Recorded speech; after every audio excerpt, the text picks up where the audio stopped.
Jacob Massuch. I hope I'm pronouncing that correctly. Jacob Kelly Massuch, 23T6399858A and 23T640501. Good morning, the audience. Massuch. Your name? Jacob Massuch. Why wasn't he here all this before? What's he? He was in between addresses at the time and moved without notifying you. Sorry.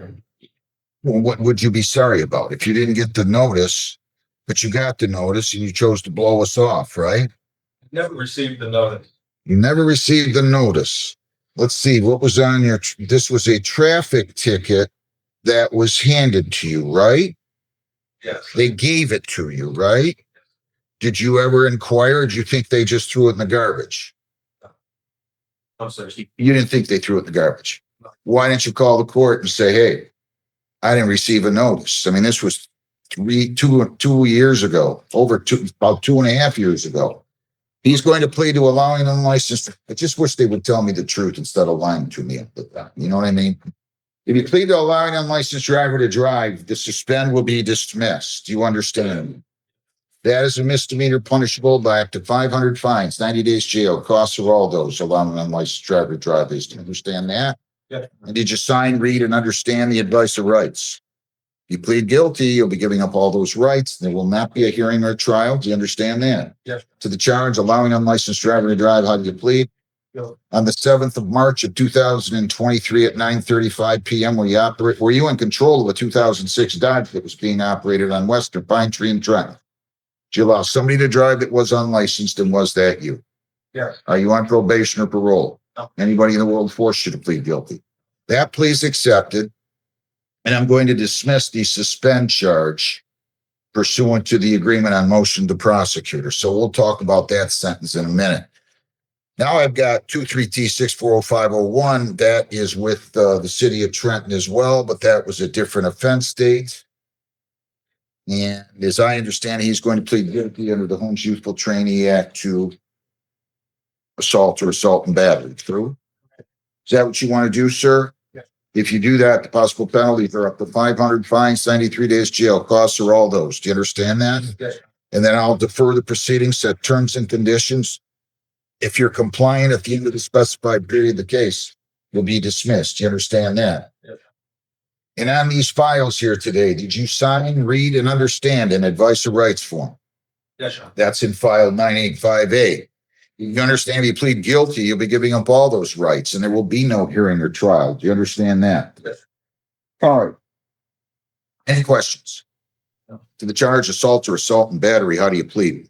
No. On November 12th of 23 at 9:52 in the morning, were you at 3350 Edison in the city of Trenton, County of Wayne? Did you get in a fight or assault somebody? It was all. Who was the altercation with? Adam. Forced Adam who? up. Forstel? Yeah. What happened? It was a family disagreement. Me and my girlfriend at the time, we were living there, and there was an altercation between animals. There was 3 cats. They were using the restroom. My daughter's sleeping, and my girlfriend at the time moved the cats upstairs into the bathroom with the litter box with prior intentions to moving the cats before, in the morning so we could let them out. And they got up before us and caused a scene to the whole house. Let's forget the cats for a second. That's what leads up to it. Okay. I want to get to the point. If I may, it was explained to me that his ex-girlfriend got into an argument with her mother, who was married to the homeowner, the alleged victim here. Adam Forstel. Yes, and while they were arguing, the defendant here came upstairs to set something straight with regard to some of the allegations that were thrown around. Mr. Forrestal told him not to get involved. There were some words exchanged between both of them, and there was some physical contact. That doesn't. Did you initiate the physical contact? Yes. What did you do? Very much, like more or less restrained them from hitting me. You initiated that. Yeah. Did he threaten to hit you before that? No. You just decided to bear hug him. In the rate that he was coming toward me, I knew Did you feel like you had to do that to defend yourself? If you did, I'm not taking his plea. I mean, I don't want to hear this altercation. I don't want to hear about cats. I just want to know what happened. If the defendant felt threatened, if he's telling me that the victim came toward him and that he bear hugged him in an act of self-defense, that's one thing. That I'm not taking the plea, and I don't care if he pleads guilty or not, but if that's not the case, I want him to tell me that. Yes, the way it was explained to me that he was. I want him to explain it to us. I want him to explain it to Explain to us. the judge. I want you to listen to me. I want you to start over. I don't want to hear about the cats. You're upstairs, right? All right. And there's some kind of an argument between the victim and your girlfriend's mother. Yes. And he is going out with or in a dating relationship. You gotta slow down. Mr. Forrestal here is dating or in some kind of relationship with your girlfriend's mother, right? Yes. And then you hear some things and you decide you want to go up there and set the record straight, is I think how you put it. And I went upstairs because my name was involved and I had nothing to do with the situation. So I went upstairs and asked for my name to not be involved in the situation that I had nothing to do with it. Okay. Then what happened?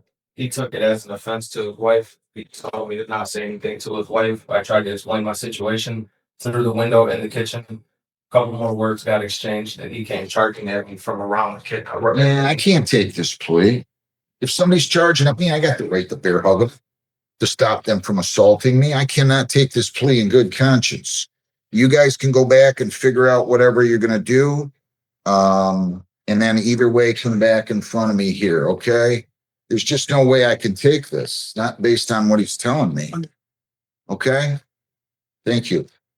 Judge, can I have that? Yeah, John. Can Mr. Gates that file, will you? Tamaya Hopkins, rather. I'm sorry. Tamaya Marie Hopkins, 25G3065557A and B. Whole story. Good morning, Your Honor. Mr. Chairman, you guys in line, stay fine. You get left. Ma'am, your name, please. Does she stand mute and waive formal reading on these charges? Yes, Your Honor. And now you pre-tried it, and there's a charge of suspended driving and OWI. And as I understand it, she's going to plead guilty to the added count, lesser included offense of operating while impaired. And the prosecutor is going to dismiss the operating while intoxicated. And also, she's going to plead guilty to no valid ops with the suspend to be dismissed. True? Yes, Your Honor. Is that what you want to do, ma'am? Okay. Just keep your voice up for me. What if you plead guilty to no valid ops on person? Possible penalties are up to 100 fines, 90 days jail, costs of all those. If you plead to operating while impaired, the possible penalties are up to 300 fines, 93 days jail, 360 hours community service, court costs of all those. 4 points, license suspension or revocation in accordance with your record. Your vehicle could be or might have to be immobilized depending upon your record. Do you understand that? Okay. Did you sign an advice of rights form here today? Did you read it and understand it? If you plead guilty, you'll be giving up all those rights and there will not be a hearing or a trial. Do you understand that? Okay. Do you have any questions before I ask you how you plead?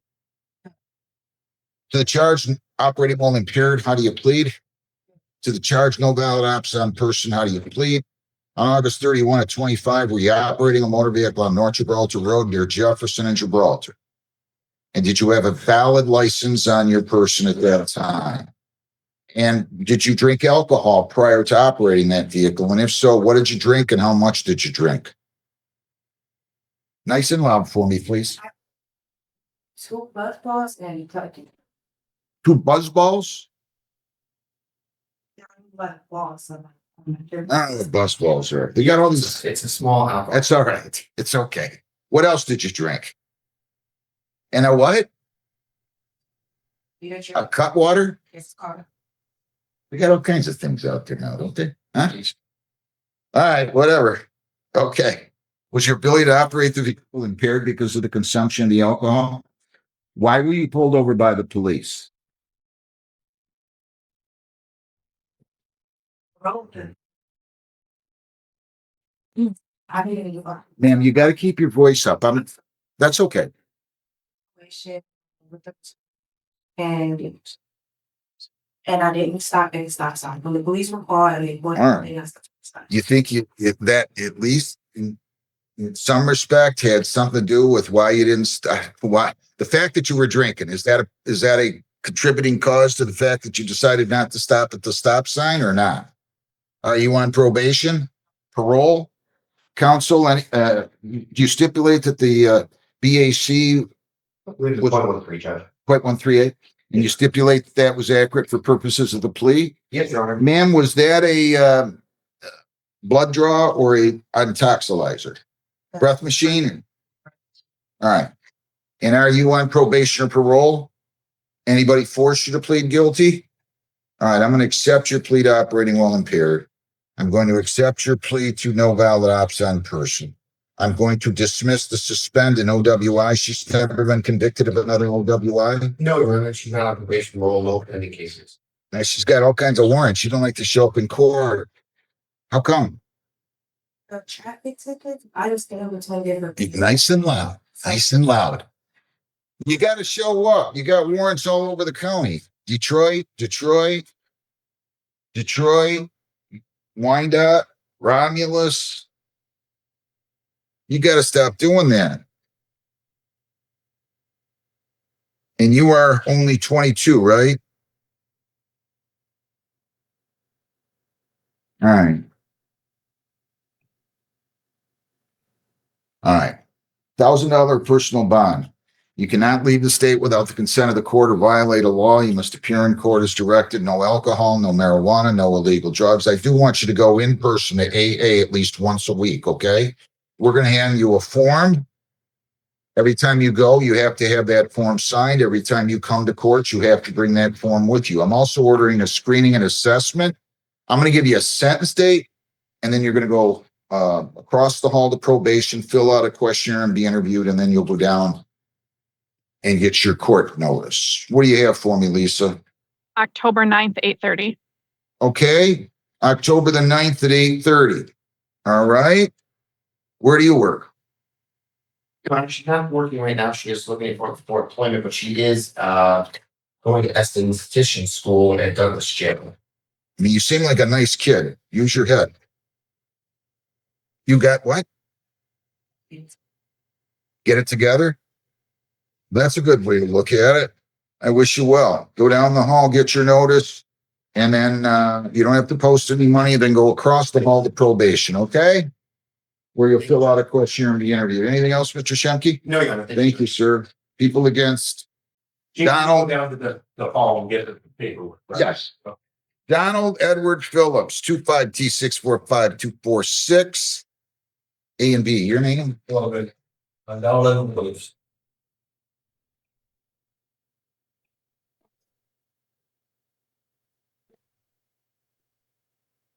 All right, so you have two files. You have an improper lane use and leave this. As I understand, you're going to plead the failure to yield That's right. and improper lane use, right? That's right.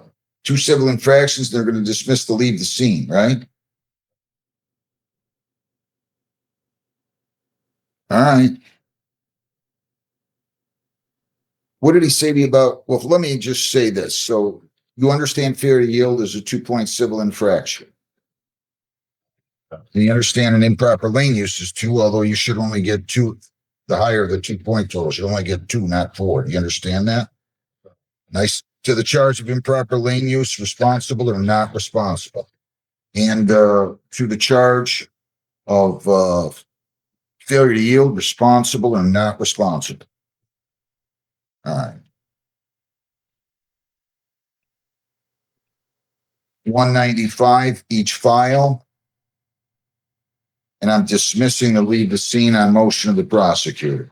Okay? Thank you, Rob. You can pay that now? 90? I give them 300 now. Is that what you're? Yeah, that's fine. You pay the B file now, that's 195. You pay 105, just pay 100 on the other file by today and the balance by, how long do you need? October 10th? Tomorrow. Okay, I'll give you till October 10th. You can pay tomorrow. Nobody's going to kick you out of here. Okay. Good luck to you. I wish you well. Thank you. All right.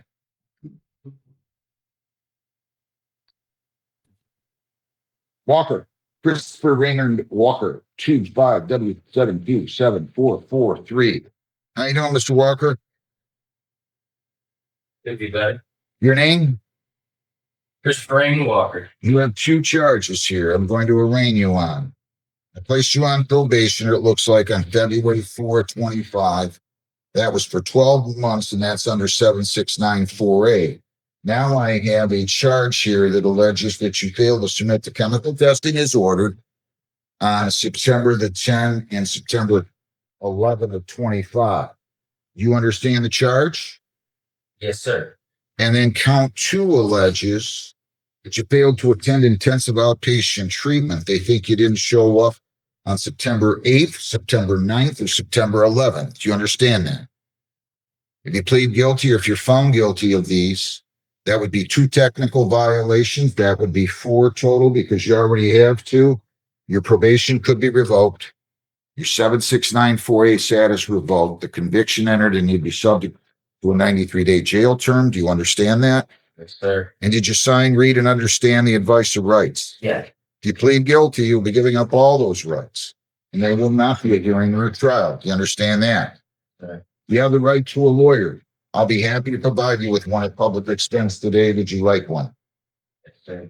I'll enter a not guilty plea for you. I'm going to set you up with a lawyer today. And we'll go from there. Don't leave the building. You're coming back in front of me after you speak to your lawyer. Any questions? Okay. All right. Good luck to you. We'll see you back here in a few minutes. Thank you. People, a guest. Stephen Church. Stephen William Church, 24B147140. Your name? Stephen William Church. You're charged with a violation. They think that you failed to attend your scheduled probation visit on September 12th. That's count 1. Failed to attend anger management program with 12-week follow-up. That's count 2. And you failed to provide proof completing 6 days of community service by September 11th. They say the due date had been extended to that date because of a medical. So those are 3 charges. If you plead guilty, or if you're found guilty, you could be incarcerated on this for up to 15 days. That would be 3 technical violations. Do you understand that? Did you sign an advice of rights form here today and read it and understand it? Yes. If you plead guilty, you will be giving up all those rights, and there will not be a hearing or a trial. Do you understand that? Yes. You have the right to a lawyer. I'll be happy to give you one at public expense. Do you understand that? Yeah. Would you like a lawyer? No, I wouldn't. All right, so I'm going to ask you how you plead to each one of these charges. Count 1, that you failed to attend your scheduled probation visit on September 12th of 25. How do you plead? I plead guilty. Did you fail to attend your scheduled visit on September 12th of 25? Yes. Hang on. Count 2, that you failed to attend the anger management program and complete it with 12-week follow-up. How do you plead? Guilty. Count 3, that you failed to provide proof of completing your 6 days of community service by September 11. How do you plead? Guilty. Did you fail to attend and complete anger management with 12-week follow-up? Yeah.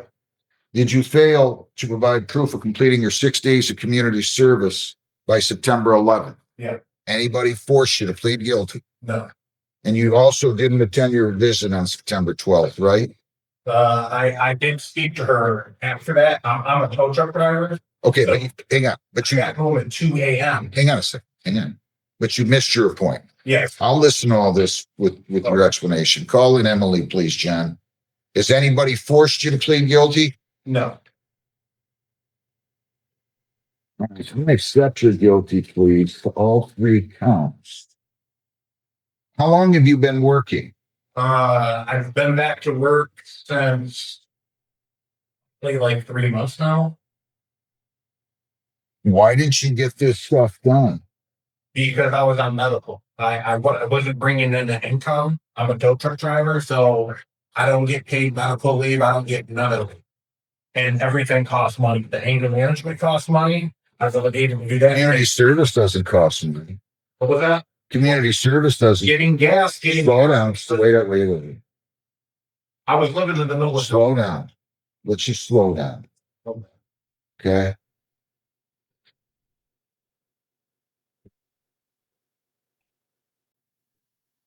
You live in Novi? yeah, I just moved to Novi. Slow down. Just answer my questions for a Yes. sec. I'm not going to trick you. Okay. Where were you living before that? I With who? I was renting a room with my sister. You have a car? Why didn't you didn't need money to show up for your probation visit on September 12th? You didn't do that. You didn't. I did that by city. Listen, you keep interrupting me. Okay. You didn't show up for let's just tell this the way it is. Okay. You'd get a lot further with me if you admit that you made a mistake and you don't sit here and give a bunch of lame excuse. You're not going to convince me you didn't have the money to put gas in the car to get to community service. You're not going to convince me that you couldn't report the probation. And honestly and truly, I don't know. I don't remember how much the anger management program is, but it's not that much. What was it? A couple $100? No, it's $100 and I didn't miss paid now. Now I'm paying for the class.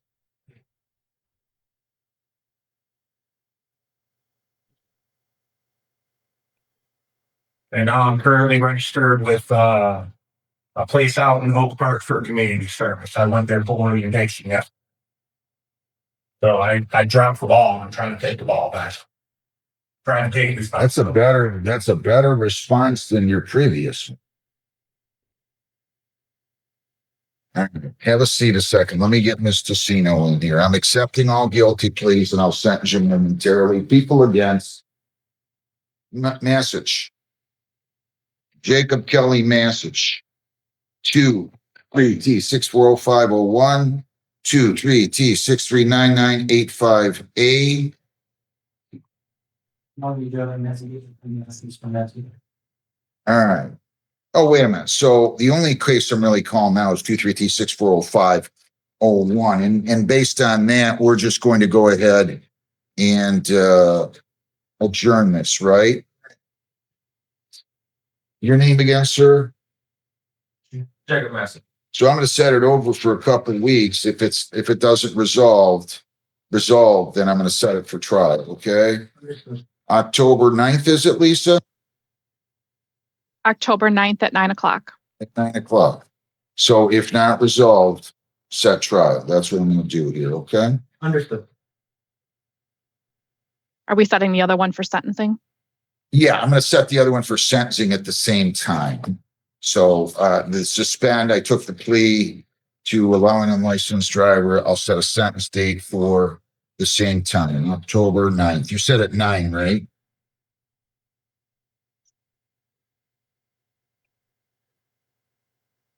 Yeah, it's at 9:00. So go down the hall, get your notices on both of those, sir, and we'll see you back here. Do you have any questions? Best of luck to you.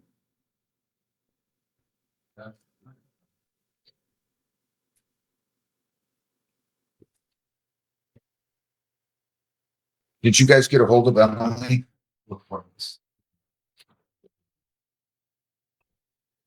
Missalif. Hey guys, are you the victim on that case? Okay, I'm not suggesting that you would, but I saw him shaking your head when he was answering. Don't go out and start any trouble, okay? I'm not saying you would. I don't want you to think that at all. But maybe you want to wait a minute for him to get out of the building. Just I could tell tensions are running high. Okay, fair enough. Brandon Missalif, Brandon Christopher Missalif, 24F 242-829. Name? Okay, sorry I mispronounced your name. You're charged with a violation of probation. You don't have any prior technical violations. I placed you on probation on June the 26th. And I have here a charge that alleges you failed to submit the monthly chemical testing as ordered on August 12th, count 1. Count 2, that you failed to submit the monthly testing as ordered on September 16th.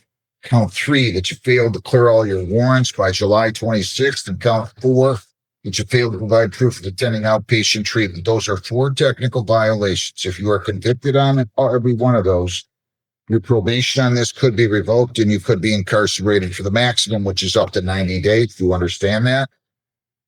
Did you sign the advice of rights and read and understand the rights? If you plead guilty, you'll be giving up all those rights and there will not be a trial. Do you understand? All right. You have the right to a lawyer. I'll be happy to provide you with one at public expense if you want. Would you like one? Pardon? Yeah. All right. I'm entering a not guilty plea. We're not going to set it for hearing. I'm going to let you go talk to them now. Okay. And then you will come back in front of me. Any questions? No. All right. Go out in the hallway and he'll set you up. Recalling Stephen William Church. This is file number 24B 147-140. Good morning. Your name? Emily Tino. Your name again, sir? Stephen William Church. He's pled guilty.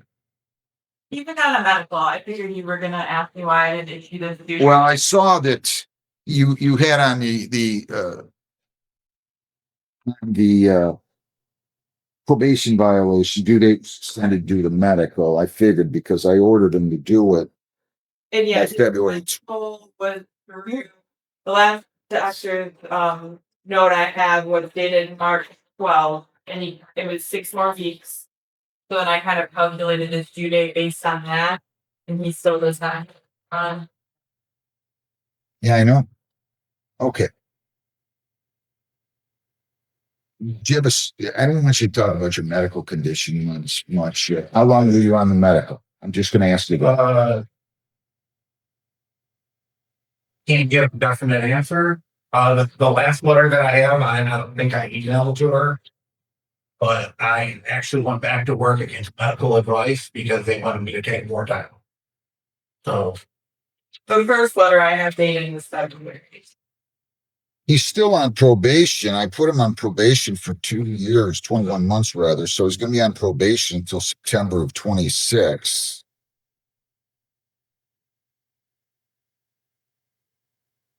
We have time, and then I did get a letter from. I just don't know about all this other. He didn't do anything else. I mean, he didn't do the anger management either. He didn't do his community service. I mean, he's at least been back to work for 3 months. So that should have been done. That absolutely should have been done. The community service, without a doubt. If you can be a tow truck driver, you can go do community service and do sedentary work. And I don't even think he raised that as an issue. He just said he didn't have any money, which prohibited him from getting to community service because he didn't have gas. Look, here's what I'm going to do. I'm not going to do much to you. I'm going to assume that all these things were, you're going to serve 8 more hours of community service. I won't assess any cost. This is probably too late. It is too late, but I'm going to have some sympathy for you, but you're going to have everything done. All the community service.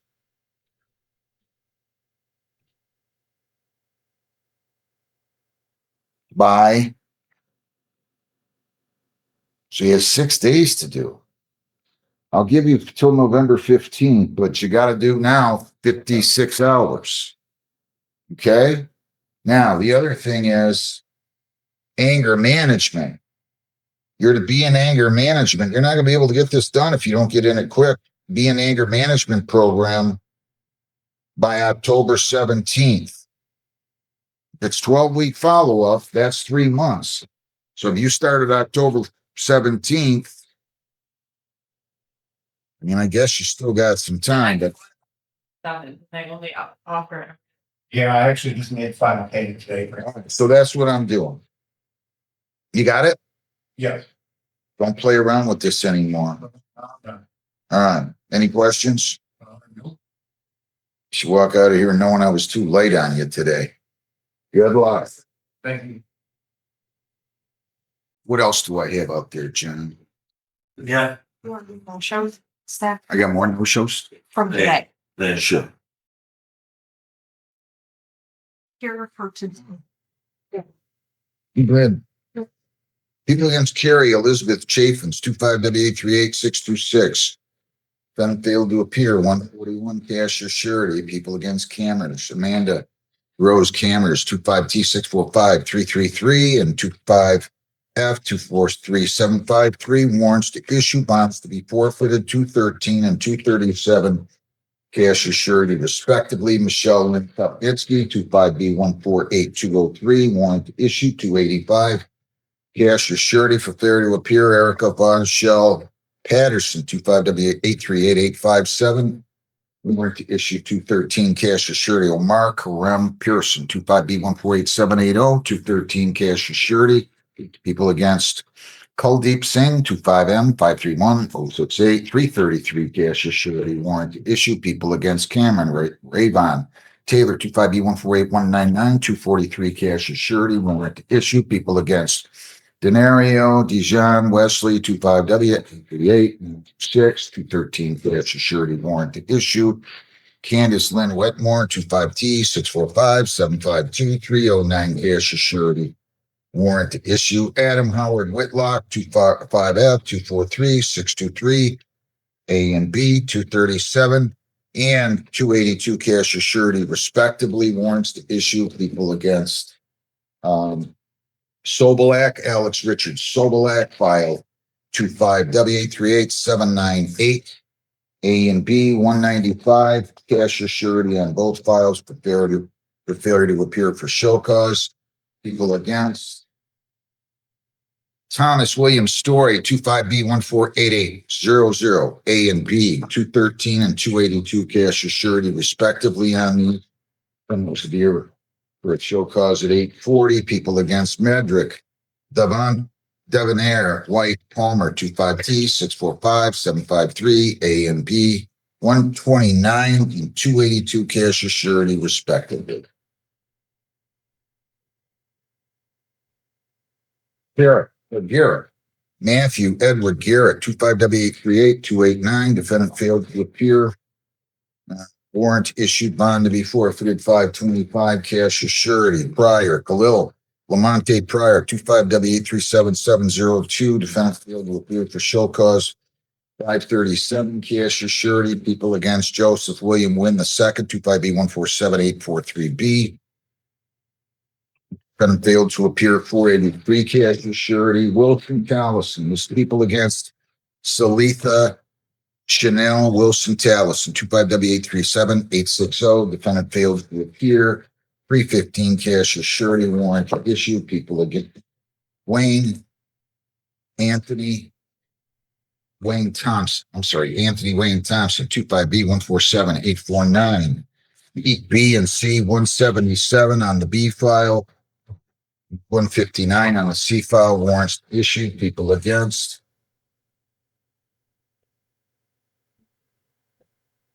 Nicholas James Mitchell, 23W833502B.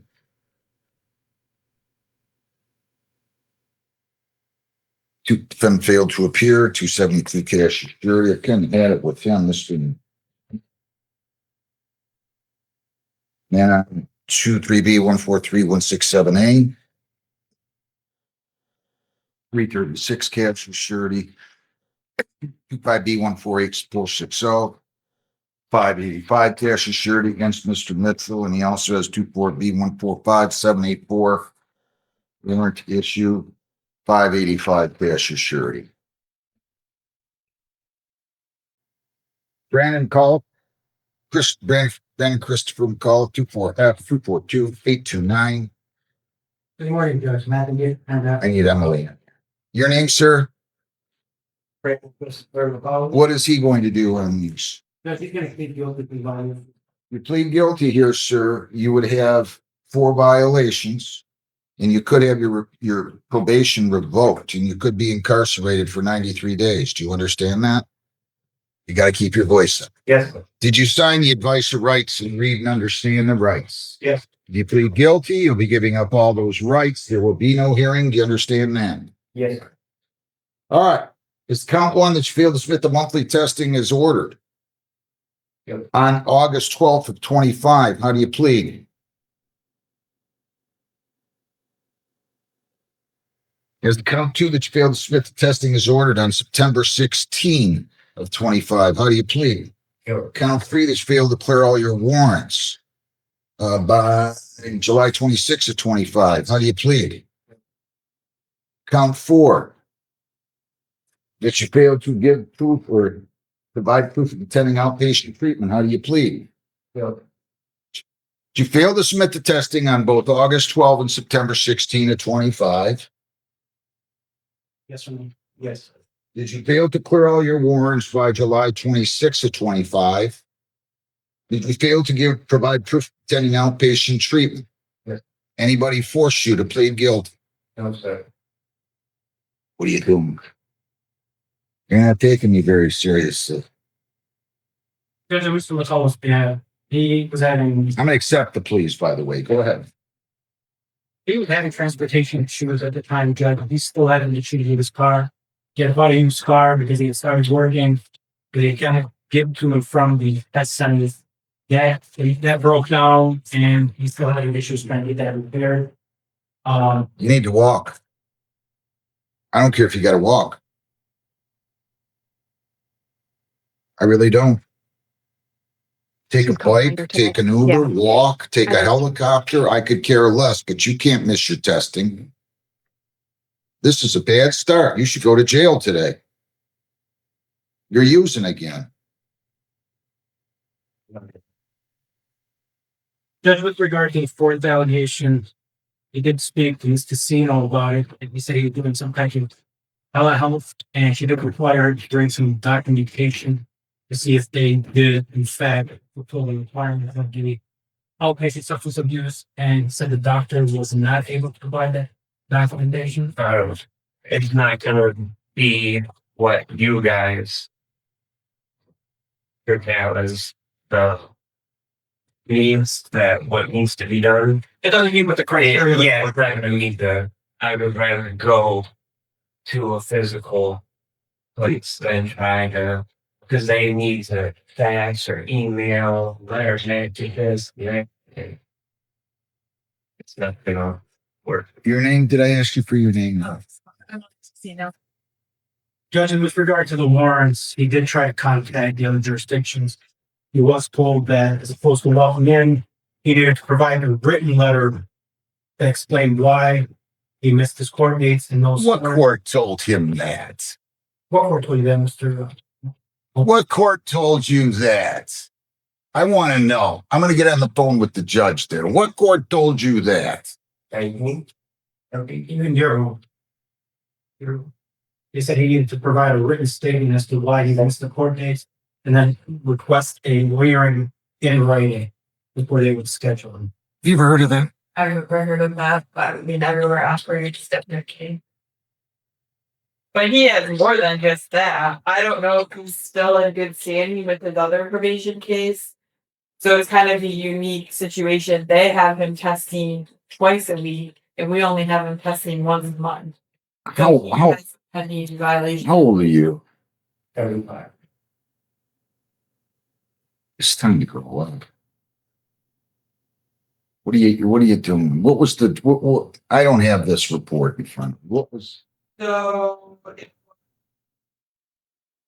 I want to say so. So the warrants, warrant out of 19th and 36, and then is it Southgate your approbation? I'm like in Elmhart. Elmhart, okay. So they have been testing twice weekly, and he's scheduled to see that too because he had an impaired burger testing. I'll tell you, I hope you don't have any plans for Christmas or Easter. Because the way things are going, you're not going to be out till the birds are chirping in the spring next year. You know that?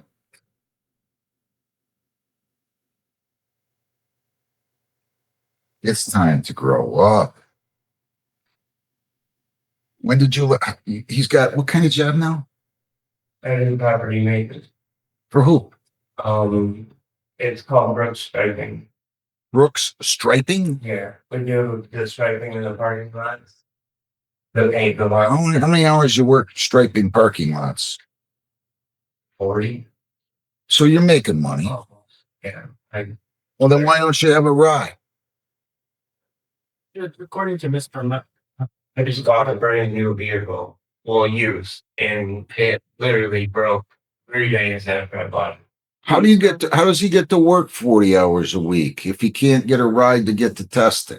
I work, or I walk, or I ride a bike to work. Okay, so you can ride a bike or walk to work, but you can't ride a bike or walk to testing. Where do you go to work at with the striping?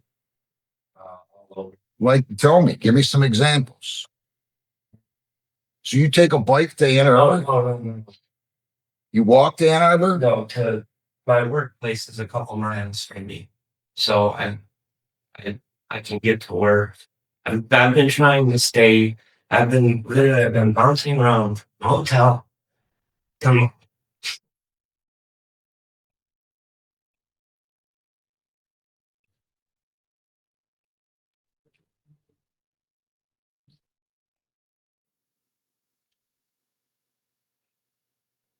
I'm sorry, Your Honor. Sorry. Let me see this. Did I get a pre-sentence report? I just had a really difficult relationship that I ended. It's really toxic. It's really bad.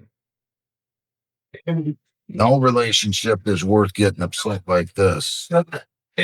He just got a new apartment and they were supposed to split the expenses on that apartment. When he ended that relationship, a lot of that expense came back on him. It was mostly financial with regard to getting the testing done, not just the transportation. But having to pay for that testing as well in addition. Where's your mother? Your mother said this is your mother. Where does she live? people in the background.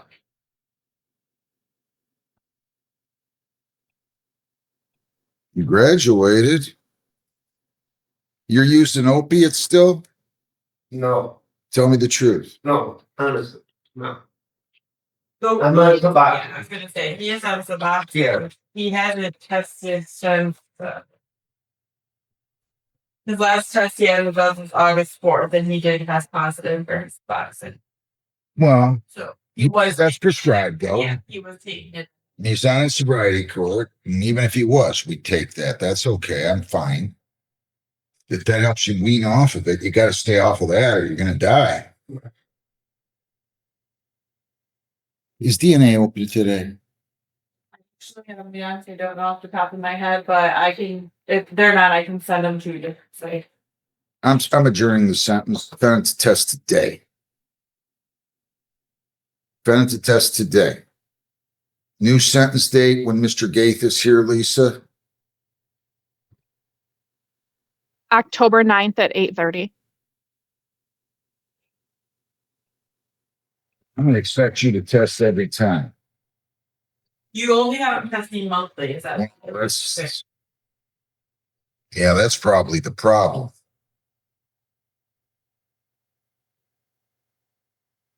Is Mr. Gates not here before then, Lisa, where I could do this another day?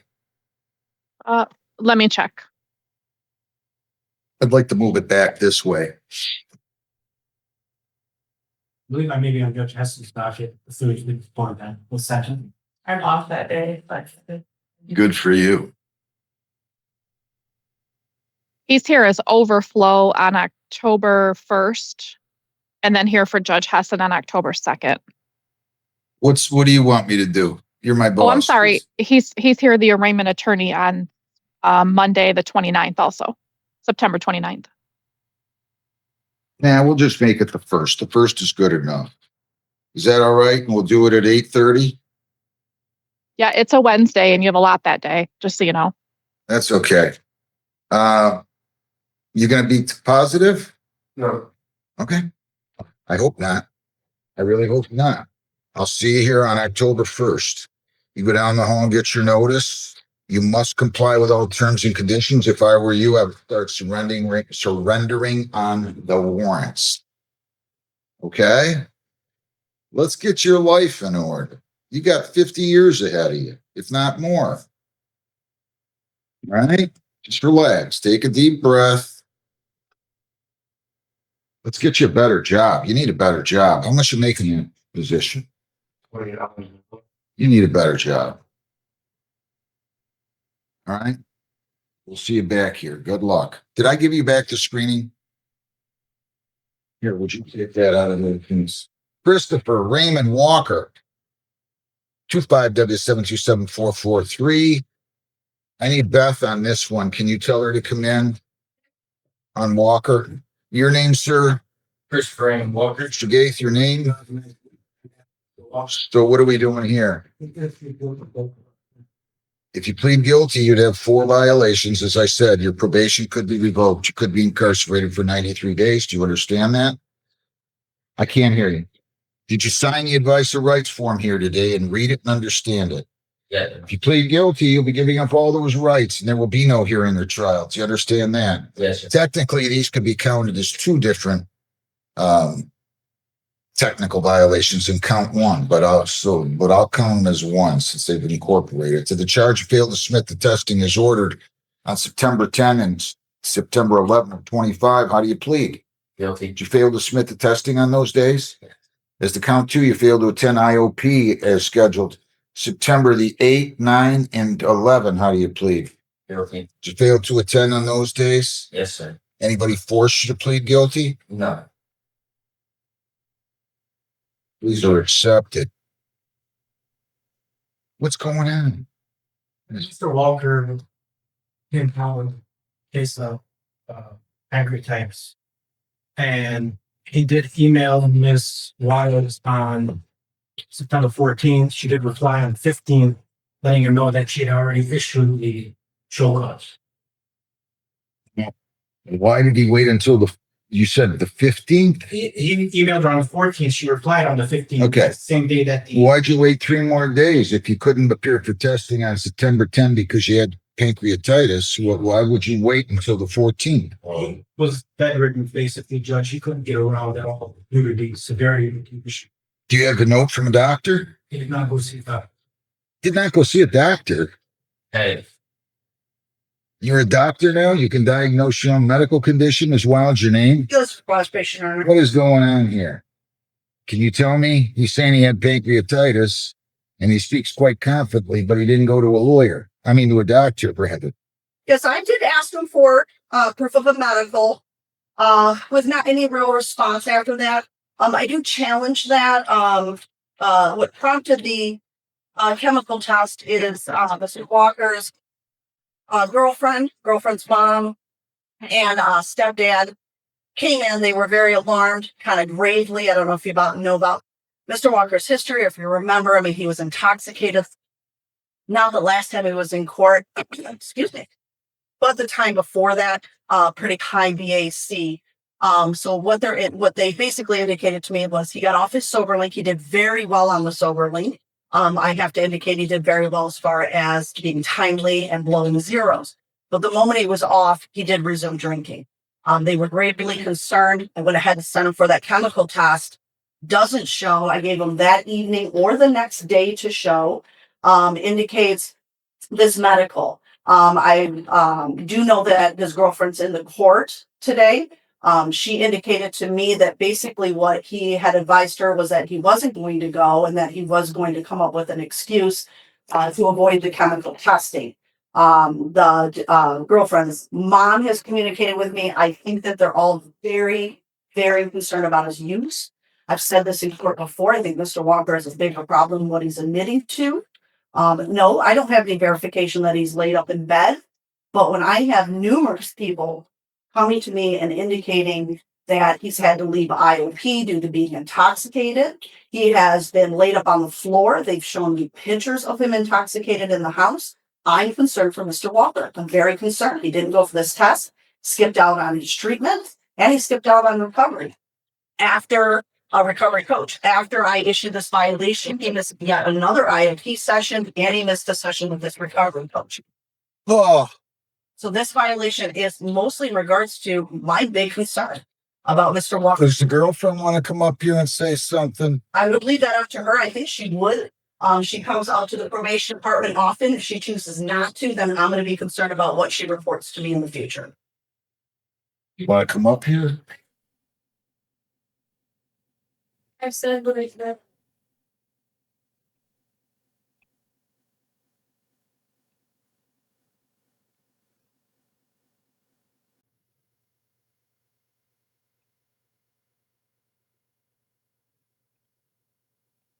I'd like you to come up here, please.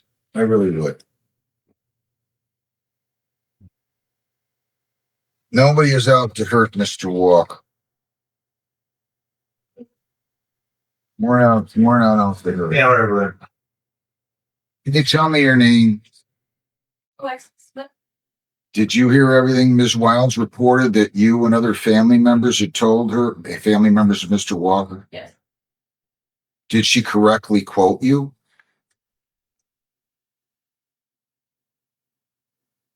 Do you want to ask her any questions, Mr. Gay? Are those statements still true today? Yes, I am very concerned for Christopher. I'm very concerned for him. He's just not doing what he's supposed to, and I am here for a children because he's gonna make us homeless. We paid the rent, and I don't have income. We have another baby on the way that's due this time tonight. That would make 4 children. Pardon? That would make 4 children involved. The first is with a different relationship, but He has 2 with you and a third on the way. Yes? Yes?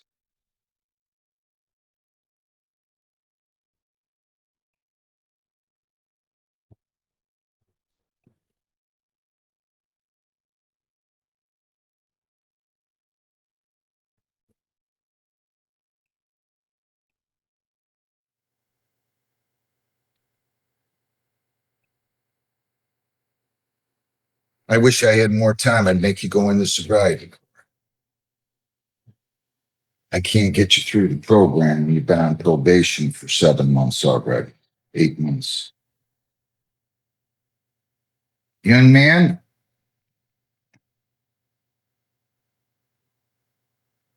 how do I put this?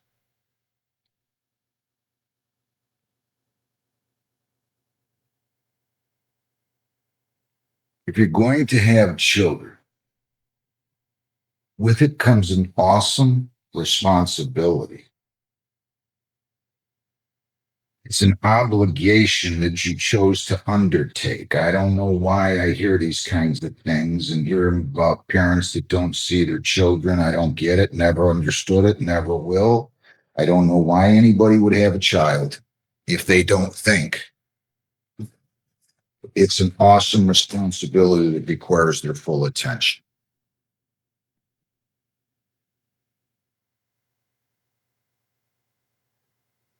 Four kids, that's a lot of mouths to feed. It's a lot of mouths to feed. If I had 4 kids and I was making $20 an hour, I don't know how much you're making. How much do you make? Was making almost 19, but I lost my job because You didn't show up. I'm an idiot. $19 an hour is going to get you a pizza every 7 months if you're living in low-cost housing with a beat-up car. And if you're going to do this, you're going to figure out you're going to work 70 hours a week. Because if you're making $19, you can't put clothes in those kids' bags. You know, pretty good at it. Not too good. Doesn't sound like to me, especially if you give up your booze. What kind of alcohol do you drink?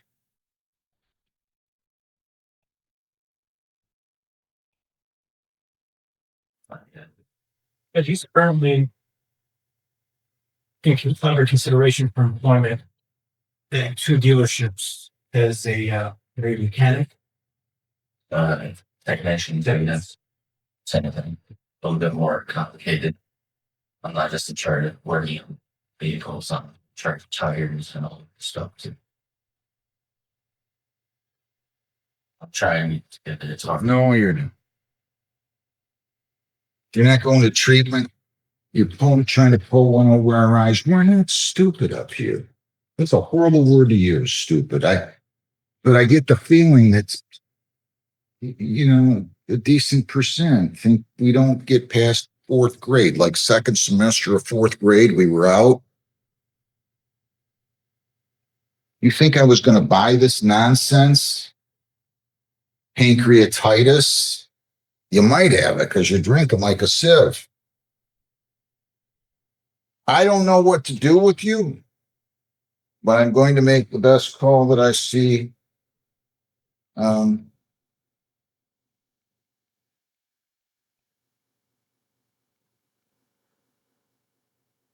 Where's Woodhaven sending their prisoners now? Lisa, for the most part. I believe they go downtown unless it's a real short day.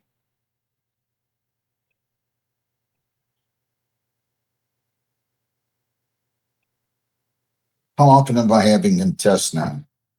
I'm gonna have to double check, and I do believe we have them on a weekly basis. I'm gonna double check.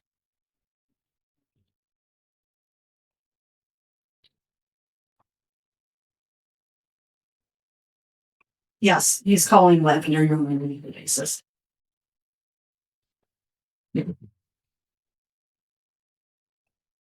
I was lying. I would have to check and see if we switched. If he was lying and he's being honest, Your Honor, that would be my correction. So the link and I was lying. We did reduce them, and now that you just indicated when you took them off the sober link and you had ordered it, it could be reduced. Once every 2 weeks? Test once weekly until 9/1/25, then bi-weekly for 4 months, and then monthly thereafter. That was at the last violation.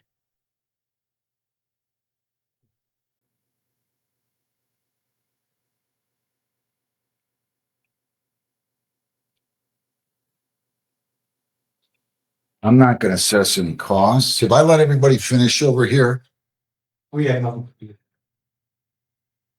I want to point out before I go any further, obviously your girlfriend cares about you. This is a really brave thing for you to do. What I know you don't.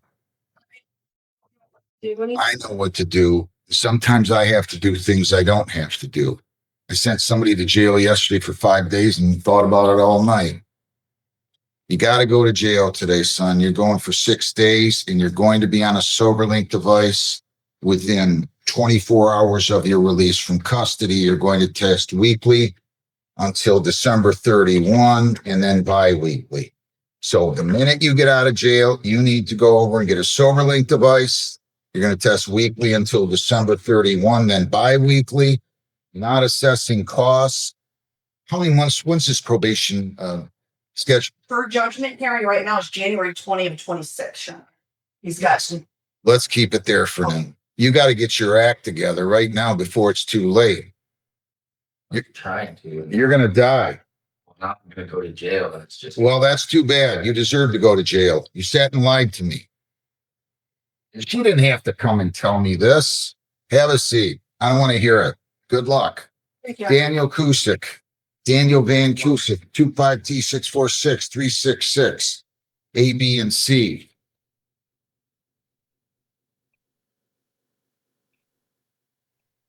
Come on up here, sir.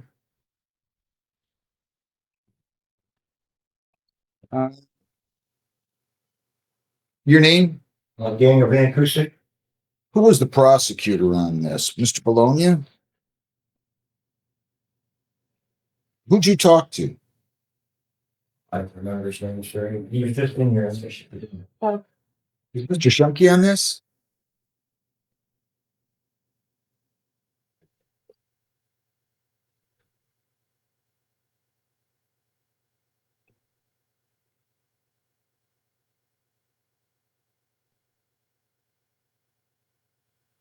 Yes, sir. I need you in here and I need you to get Mr. Shemke, please. Mr. Shemke? Okay. Thanks. Why don't you have a seat 1 second? Oh, there he is. There he is. Okay.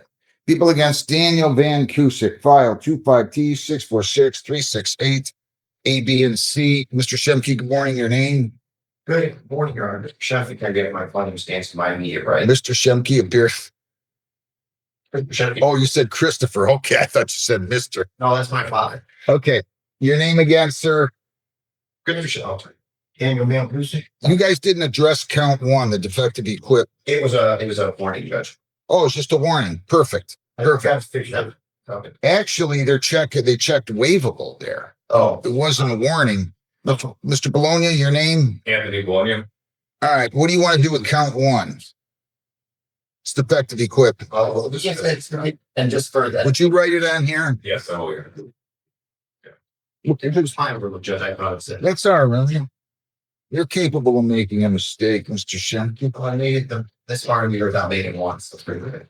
Does he stand away from reading on the misdemeanors? Yes, sure. I'm entering a not guilty plea. Now, as I understand, you negotiated a sweet deal where he's going to plead to open intox. The drug paraphernalia will be dismissed, and now the defective equipment's going to be dismissed too, right, Mr. Bologna? Yes, Your Honor. All right. Is that what you want to do? Yes, sir. If you plead guilty to that, possible penalties are up to 100 fines, 90 days jail, costs, or all those. Do you understand that? Yes, sir. All right. Did you sign, read, and understand an advice of rights form here today? Yes. By pleading guilty, you're giving up all those rights and not going to have a trial. Do you understand that? Yes, To the charge open intox, how do you plead? Guilty. Were you in a motor vehicle on August 31 at 25 on West near Chelsea and Trent? Yes, sir. And what kind of alcohol did you have inside of that vehicle? Good. I'll move spot. Good. And the seal was broken? Yes, You're another one. I wasn't. Are you on probation or parole? He's not, Judge. You got cocaine in there too? Judge, in that circumstance, we had an opportunity to review the police report. He had a passenger. The cocaine actually fell out of the passenger, so that's why we were able to work this out. Anybody force you to plead guilty? No, sir. Please accept the dope and intox. The drug paraphernalia is dismissed. Also, the defective equipment is dismissed. Short boy under driver's seat. Severed cellophane baggie with cocaine near center console and rear. But when they were looking through the passenger, actual person, cocaine fell out of his person. Or this circumstance, it was this. Good enough. What else? Judge, in this circumstance, my client came to court timely, believed that he's on probation parole, no pending cases. Strongly in the support system. I respect request consideration for cost of fines, no probation, no jail. I strongly advised him to potentially seek out other funds. Where do you work? I take care of my grandmother and I sell stuff at the flea market, like eBay, vintage junk collectors. 100 fines, 60 costs, 75 victim strikes, $50 justice assessment, 285 or 60 days. You can pay that now. Yeah, can I get a payment? I mean, I can get it today. You pay 50 today and payment plan for the maybe balance. How about 40 a week? Perfect. 50 now, 40 per week. I won't start you till October 17th. If you don't have the money, just call the court. We'll go on Zoom or you come talk with me on it before the due date. In person at 8:30 in the morning. I'll be glad to give you an extension. Just don't ignore us. Okay? Yes, sir. Thank you. Best of luck. Stay. Thank you, sir. You gotta stay away from those drugs and people who are doing that kind of nonsense. Good luck. Thank you, Your Honor. How you doing? Good. I gotta come on back.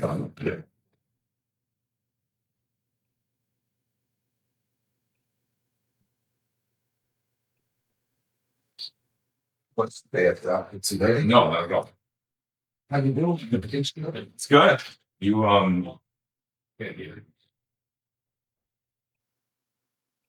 yeah, Okay. Yeah, I did some double checking because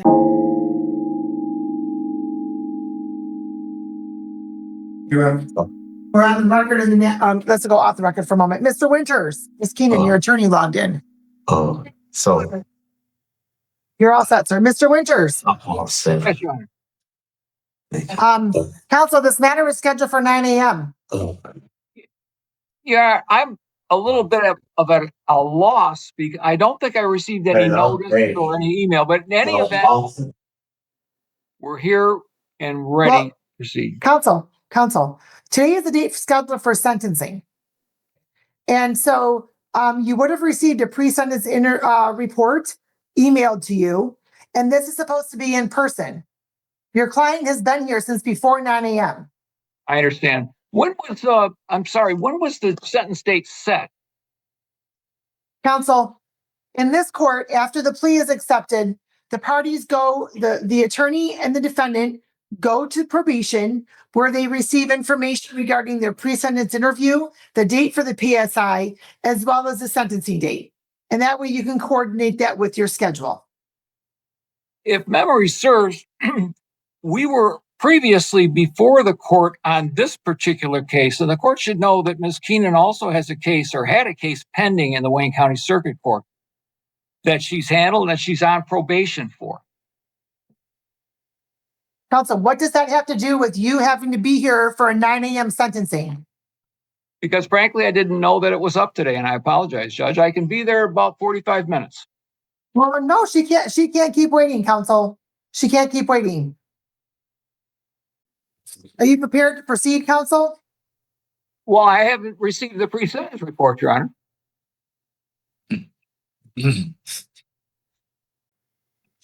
The court will make sure that is sent to you ASAP so you can review it. Very well, thank you. Ms. Keenan, it should be just a short little bit, okay? My son, and my kids are getting released. Mine just got released, and my foster care is on way to getting my son right now. I'm bringing. Okay, great. So what we're going to do is we're going to pick a new date. How's that? When are you coming back? Are you coming back on Monday? Do you come back Monday? No, you don't come back Monday. You come back in 2 weeks. Okay, Mr. Winters? Yes, Your Honor. We're going to adjourn this matter because Ms. Keenan has her children that she has to attend to, and she's been here for 4 hours. So we're going to adjourn this to October 6th. October 6th is fine. That's a Monday. Yes, at 9 a.m. in person. Thank you. I apologize to Ms. Keenan and to the court, Your Honor. Okay, I'll be looking for my email, the pre-sentence report. Thank you. Thank you. Have a good day. You're all set. We'll see you back in 2 weeks. all right. Yes. Thank you. You're welcome. Have a good day. Here.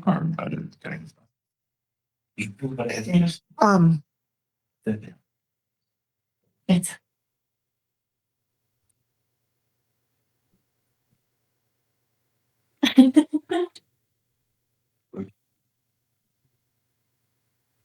it's a nightmare. This also goes to probation.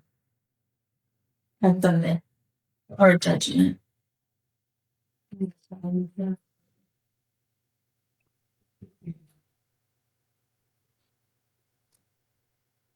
Your Honor.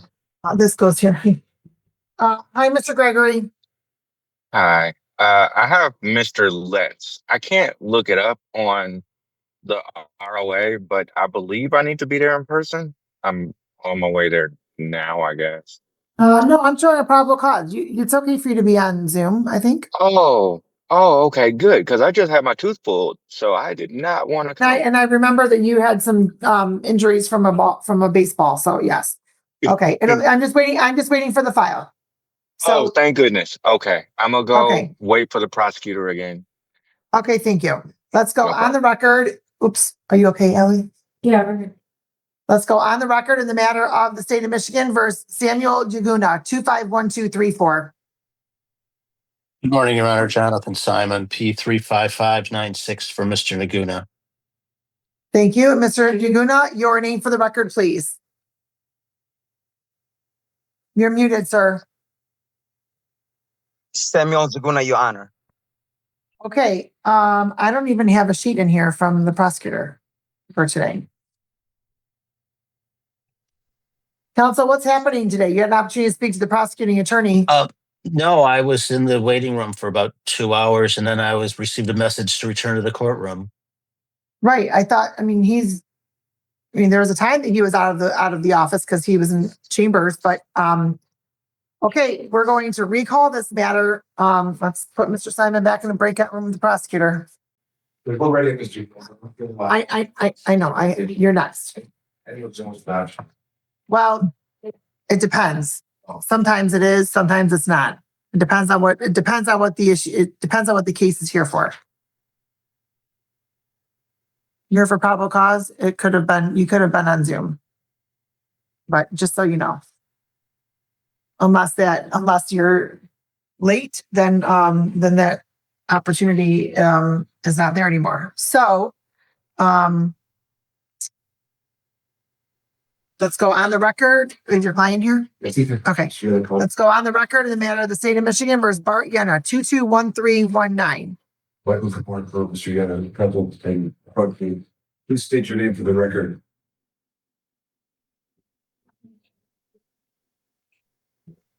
Okay. So weeks or months. hold on, counsel, please give me just one moment. This matter was scheduled for a probable cause conference. Is there a problem, counsel? I need to make a record. This matter was scheduled for a probable cause conference on September 4th. There was a plea to a misdemeanor, and then drug court was going to be part of the plea. Then the plea was not taken due to lack of clarity regarding the treatment court intention. And then it was adjourned to today's date at 8:30. And so I have the plea sheet here indicating could not resolve terms. So does that mean that it's going to be set for an exam? Well, what I'm asking, Judge, is that we adjourn the matter to either the 9th or the 23rd, whatever Thursday the court may be available on those days. Because we just learned of this today. I don't know if the eligibility need for drug court is of the moment. My client's intention is to get we're going to get a independent and controlled substance evaluation. He doesn't have an alcohol issue. He doesn't live in the jurisdiction. There's some details that need to be worked out. I'm not going to resolve the case and send him up for failure. And I think that what all this is talking about, which I have been suggesting, is that there needs to be a evaluation of the circumstances. The idea that he's going to sobriety court suggests he's an alcoholic or an alcohol issue. That's not the case. He's also been, and again, these are issues with the prosecutor's office, and last time we were here, the court and the prosecutor weren't sure if the offer was a kilogram or a sentence agreement. Well, the court wasn't sure because I don't know what the two of you spoke about. I didn't know either, and I couldn't understand the language either. They didn't figure it out. They didn't clarify and say, this is what we're doing. I learned of something new today. So I don't have time to assess it and resolve the case today. I also think that whatever's being suggested here about a drug court, there's issues regarding transportation. He doesn't live in the jurisdiction. This court may take him, but he may not be able to get here. I don't want to subject him to failure if it's not real. Just even beyond, which I think is more for an issue for when we come back. The premise seems to be that there's a unknowing desire without any reason or justification to send him to some kind of drug court counseling, missing the understanding that he's been involved in treatment and counseling for a long period of time, and it can establish that. So I don't even know if the drug court would take him, or the counseling or sobriety court would take him, because he doesn't have, at the moment, he's not in crisis. He's not, and this isn't a driving case. His use of drugs is long in his past, and he's in a program right now. So these are the things that I would advocate at the time of sentencing. If there was not the court, if they weren't trying to put him in a group that he may not need to be in, and there was an individualization as to which happened in this case. I'm not saying, I don't know, I'm not a doctor, but I certainly think a substance evaluation would help me bring this case to resolution before we start concluding things about it. That's all. I need some more time about I just learned about this today. I didn't get You just learned about what? This new discussion about how they want to resolve the case. The new discussion about how they want to resolve the case. That's right, Judge. If you recall, yes, there was some lacking of clarity of what. Back on September 4th, Right. She said full restitution and drug court review as part of probation. That was September 4th. So what was newly stated today that is different from, there's something different? You want to be part of the negotiation? No. Okay, No. that's what I'm saying. Counsel, what was there something new discussed today other than treatment court? To Brian, if you want to know and you want to get into is without negotiations. Well, Counsel, I do not want to get into your negotiations. it just seems that's what you're asking me. No, I said, was there? I didn't ask what it was. I said, was there something more discussed today about something different than a treatment court? Whether it's drug court, sobriety court, mental health court, veterans court, they're all treatment courts. So my question is this. I don't want to know exactly what treatment court or whatever the discussion was. I'm asking is, was there something new discussed relating to treatment court today? Yes.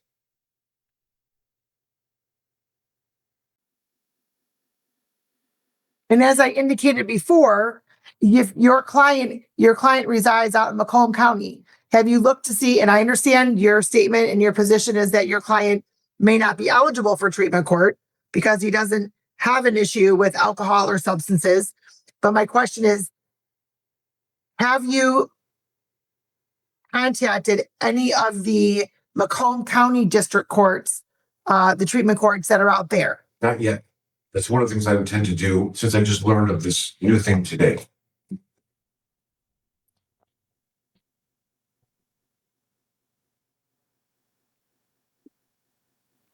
Okay. So it's been 3 weeks since the last time that the parties were in court. And it doesn't seem as though there's any movement or forward progress on this matter. I will give an adjournment to October 9th. And that's the final adjournment. Judge, respectfully, I think if we had the extra 2 weeks, it would give us the appropriate amount of time to shore up the faces you're making it a final. And again, well, we're trying to make progress. Whether we have or haven't, but the extra 2 weeks would be helpful. Okay, counsel. Let me just say this. Your client was originally here September 22nd. I don't recall if you were on the matter at that time or not.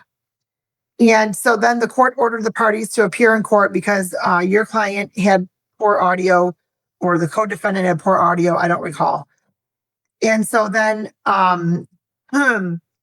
warrant was issued because nobody appeared. The client didn't appear by 3:30.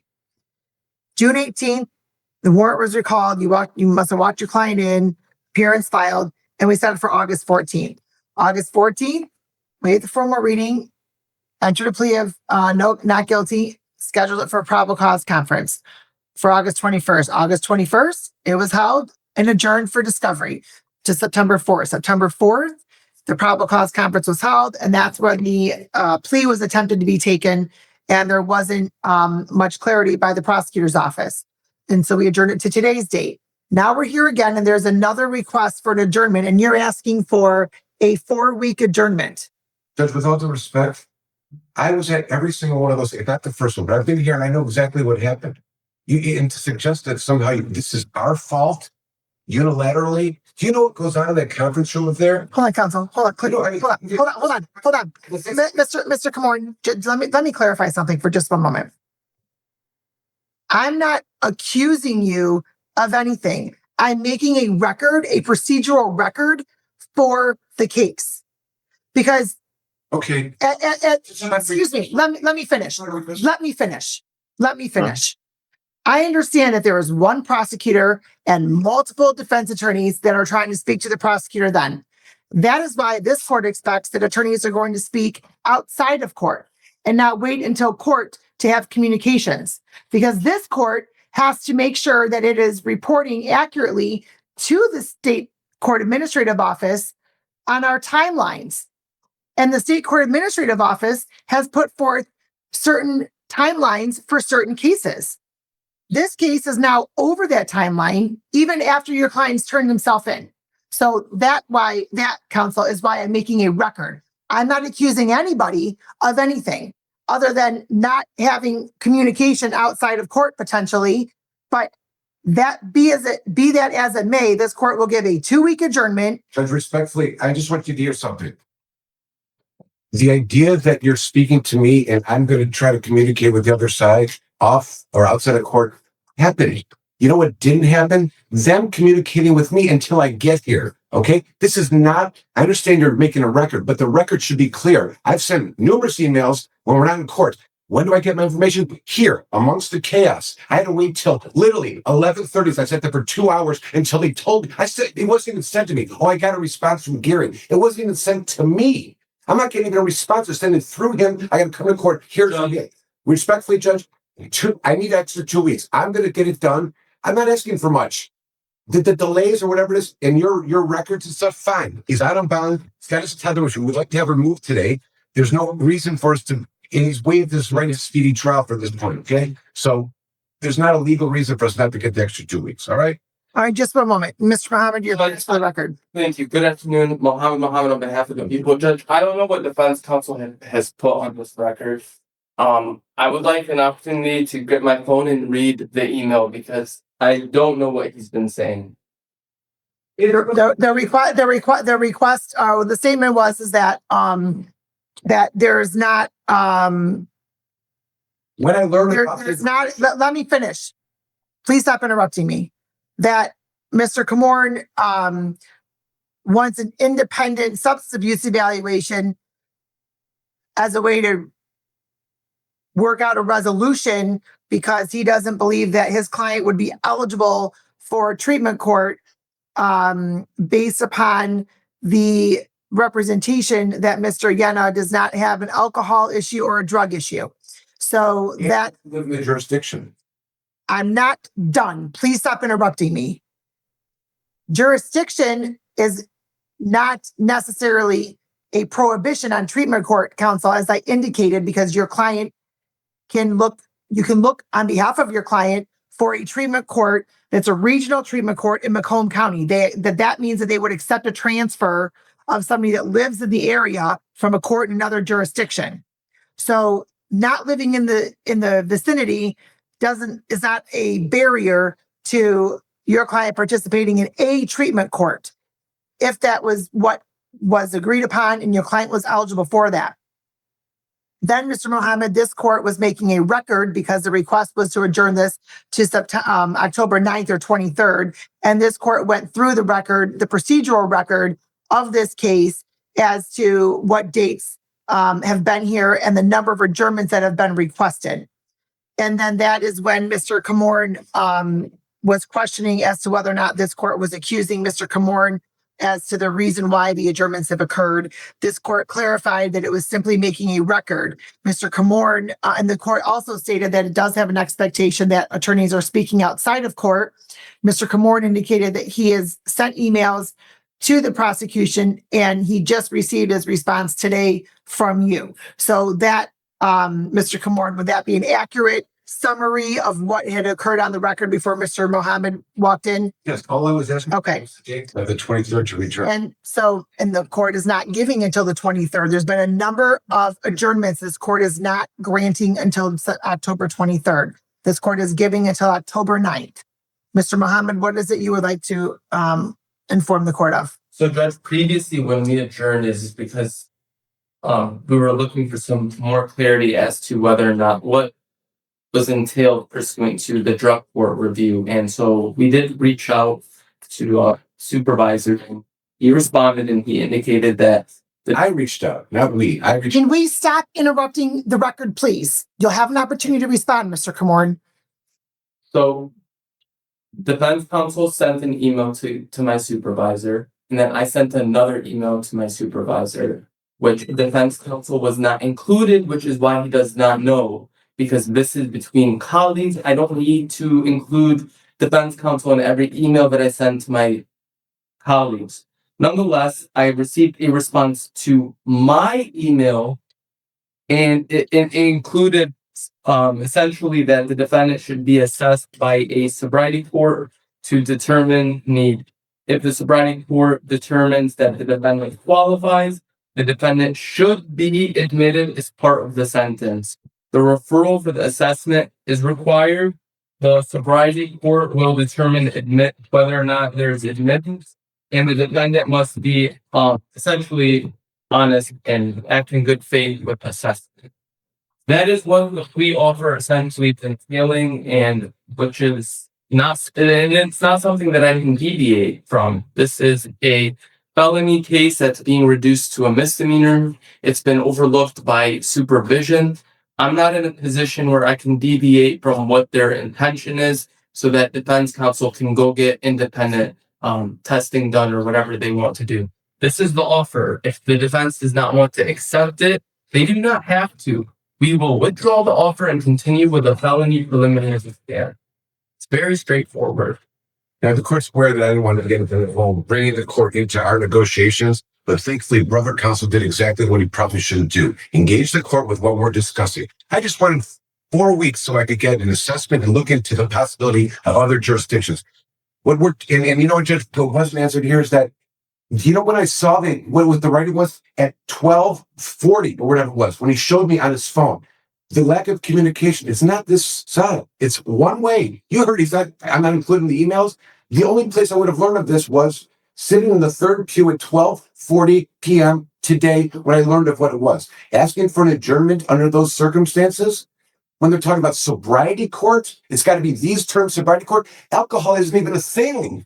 I would like the opportunity, Judge, to get down so that all the concerns in their offer that are now part of the court's interaction can be looked into so that when we come back, we have information, not speculation, not supposition, and we've got facts to go forward. This is all I'm trying to do. I asked for the date because I can't guarantee I'm going to be able to get them an assessment within 2 weeks of people that may not be able to have it. So here's what we're doing. Here's what we're going to do. As I've stated before, whether it's sobriety court or drug court or mental health court, whatever treatment court it is. Okay. That appears to be the intent, right? A treatment court. It doesn't have to be sobriety court as far as alcohol, because there are hybrid sobriety courts or hybrid drug courts, whatever it may be. This court is setting this matter for an exam on October 9th. You can either enter a plea that day or we can proceed with the exam. Judge, if we're going to subpoena witnesses. Counsel, we're not done. Judge, if we're going to subpoena witnesses, I don't know if we're still going to, continue on with the plea. A plea offer has been on the table since the last hearing. Since 12:40, it came back in the pew. Counsel, it was here September 4th. Nobody knew if it was a sense agreement or a plea or a killaboo, Judge. You didn't know, he didn't know. You'd think that they would have called and figured it out. We didn't know that. They didn't call me and say we figured out it's a sense agreement or a killaboo. Never happened. I had communicated with the boss and still didn't get a response from him. I heard today at 12:40 in the third pew of this courtroom. The idea that what I'm asking for, I'm not working on the outside or trying to communicate with people, is a falsity. I didn't say up here. Weren't doing that, counsel. I said that's the expectation of the court, that attorneys are communicating outside of court. He's certain that I'm doing that, and you shouldn't worry about me not doing that. And and with that in mind, let's look at the other side, because I'm not getting the information. I know you've got a tight schedule, but I'm doing all I can. I didn't want to show up and have to wait 5 hours to come back on another day. And Judge, I have to put on the record that since when he's going to go into the attempts he's making outside of court, I'm just going to go ahead and read when he sent his email, specifically what time he sent. Because I expect. Hold on, counsel. Mr. Kamorn, give Mr. Last night, there's no. Give Mr. Muhammad opportunity. Several weeks ago. It was at 8:47 p.m. last night is when he sent the email, and I followed it up with another email to my supervisor that same evening. Was that? Let me ask this question. Was that the first email since September 4th? No, on August 21st. Since September 4th. Right. No emails were sent by them to me. On August, we left here. Was that the first email communication since September 4th? Yes. Yeah. Was the email that nothing from them to me? Okay. Stop. Here's what I'm going to indicate. On September 4th, there is some misunderstanding as to what the intention was, as to whether or not the sobriety treatment court was conditioned upon the plea. Meaning, if Mr. Yenna did not participate in treatment court, would the plea still continue? That is why that plea did not go forth on September 4th. Now here we are, September 25th, 3 weeks later, zero communication as to what the intent of that was until last night. So I am setting, stop. I'm setting this for a preliminary examination, October 9th.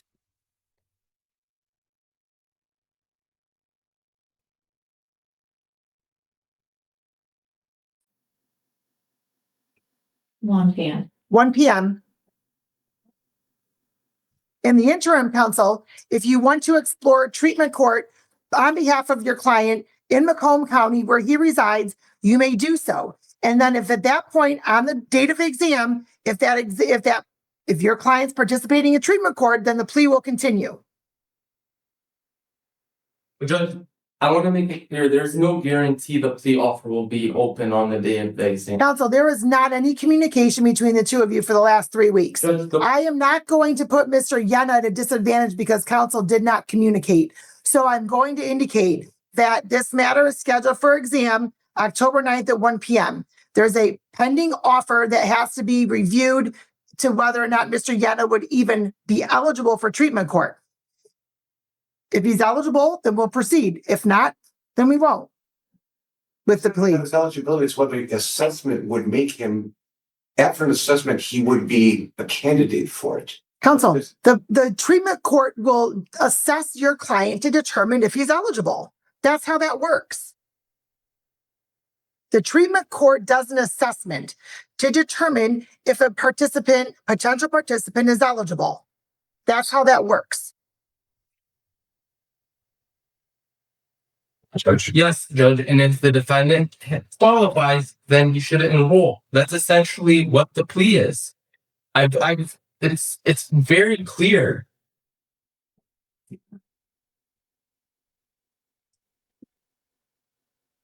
Have you spoken to your client about treatment court?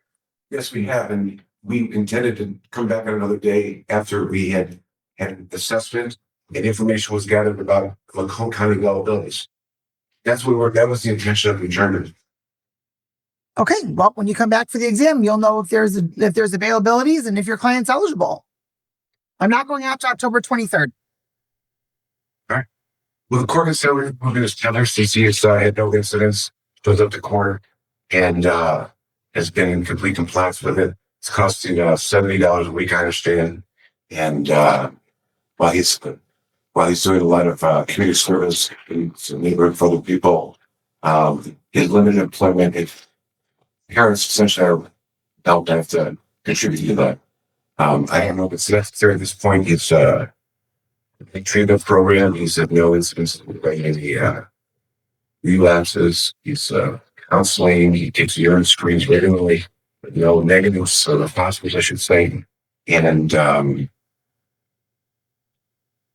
what was concerned of his returning to court, I think, after being here regularly in the current situation, his concerns would be alleviated. I know he didn't show up originally from his Zoom or whatnot, but that was 2021. And he lives with his father who's here. His insurance with him in court. If he needed a second, he needs someone else to attest to his sobriety. I'd ask the court to consider removing the tether and keep all these other conditions in place. Judge, before we get into that, I just again want to make it clear for the record that the plea offer in this case was extended on August 21st. We'd had ample enough time for defense counsel to, speak to his client. He knew our intention at that time. Whether or not it was a sentence agreement, that was a question that I needed some more clarity on. I think my supervisors made it clear. If I'm going to relay everything that's transpired today, if he comes back and he does not want this plea on the table, I want to make it clear that I would be withdrawing the plea offer. So I just want to provide clarity for the court in the record that there's no guarantee that this will be open on the day of the exam. Okay. It's been open since August 21st. Look at it. Record made. The court will indicate that based upon the number of times that this matter has been adjourned and Mr. Yenna has been present at all of those court dates since he walked in on the warrant on June 18th. The court will remove the tether. We'll see you all back on October 9th, witness and exhibit list by October 6th. Thank you. Have a good day.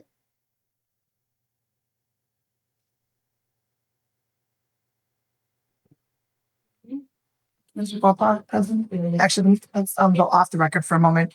Where did Mr. Yaguna's file go? Did we get, did you speak to Mr. Yaguna, Mr. Simon? I mean, Mr. Mohammed, I know he's been in here. Oh, we do. We have that. Okay. Did Mr. Winters ever log in? He did. Judge. Without any information, so I adjourned it. Thank you. Let's go on the record. Let's go on the record in the matter of I still don't have anything in here. Let's go off the record here. I don't have any, there's nothing in here.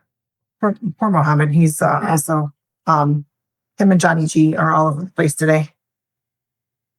Mr. Simon, I don't have the document. Well, let's go on the record in the matter of the state of Michigan versus Samuel Yaguna 251234. I just need the plea form. The plea form. Yeah. And Mr. Simon. Jonathan Simon, P 35596 for Mr. Laguna. Your Honor, Mr. Muhammad has made an offer, which I would like to share with my client. I did text him, but I didn't receive a response. So perhaps I could have a brief breakout with him. You sure can. We'll go off the record. We'll put the two of you in a breakout room. Thank you. Thank you. Okay. All right, let's go off the record for a moment. I'm going to refill my water. Have a good Friday. With him. I mean, do it, I can take it. No, that's okay. You're good. What, yeah. A whole tray of ice would be great. Yeah. All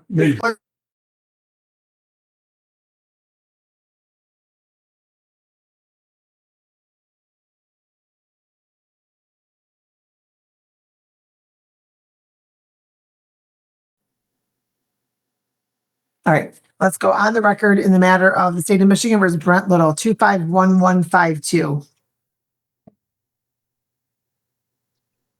Mr. Serrano? Oh, I'm sorry, Your Honor. Yes.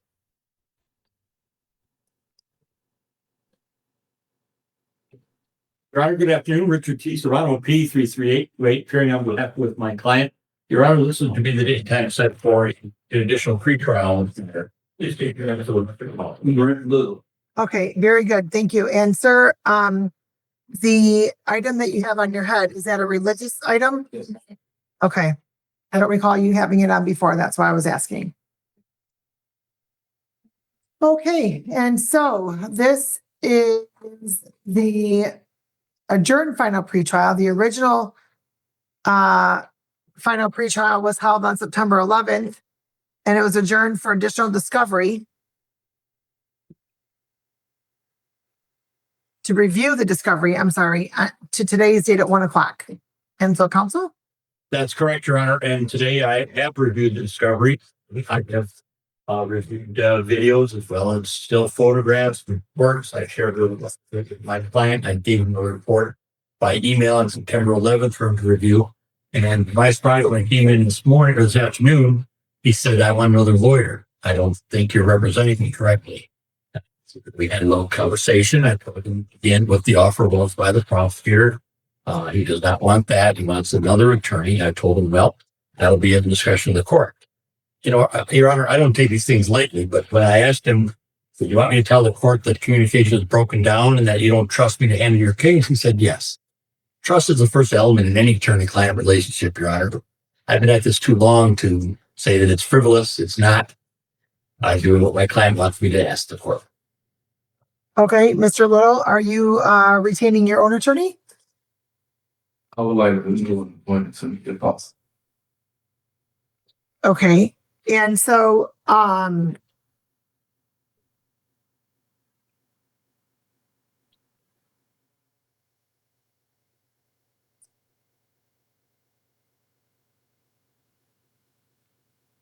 There's been a complete lack of communication. a lack of communication? The emails that I received today, I didn't receive a couple weeks ago. So I asked for the information the last day, and I didn't receive it. But he showed me today that it was sent. That it was sent? Yeah. on September 11th, at his request, I sent him a copy of the report. I have the email. Okay. So again today. I still didn't receive it on mine. So Okay, but sir, let me just clarify something. You clearly have proof that Mr. Serrano sent it to you. You didn't receive it. Did you follow up with Mr. Serrano about it? today, this is today. Listen, please listen to my statement or my question. You were last here on September 11th. The attorney said he was going to forward you the information, correct? Correct. Okay. And you didn't receive it. Did you contact your attorney about it at any point since September 11th before today? No. No. Today, Mr. Serrano showed you on email that he did in fact send it to you on September 11th, correct? Correct. So you didn't receive it. He wouldn't know that you didn't receive it, correct? Correct. Because he didn't show you anything that said it came back undeliverable. Correct. Okay.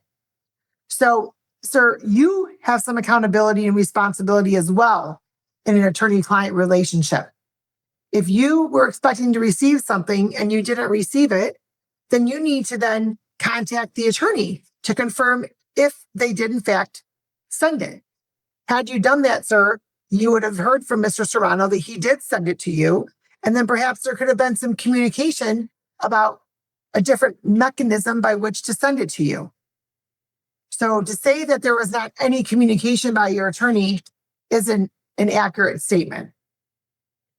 They say that. Your Honor, just for the record, I think I am the second MIDC attorney to be appointed. Mr. Shemke started this case, and then I filled in for him and inherited this case. So I don't know if the court wants to send it back to Mr. Shemke or my client is forum shopping.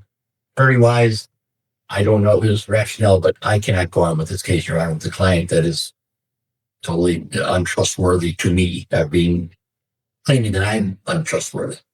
Don't work that way. So I don't think that Mr. Shemke is available on Thursdays, which is why you ended up covering that day. I do recall he's doing some fire department training.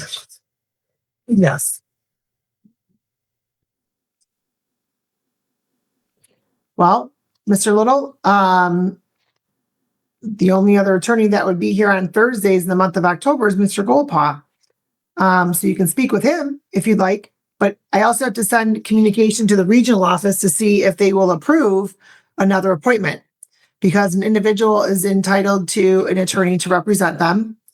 But there's also limitations as far as appointed attorneys and how many times you can request a different appointed attorney.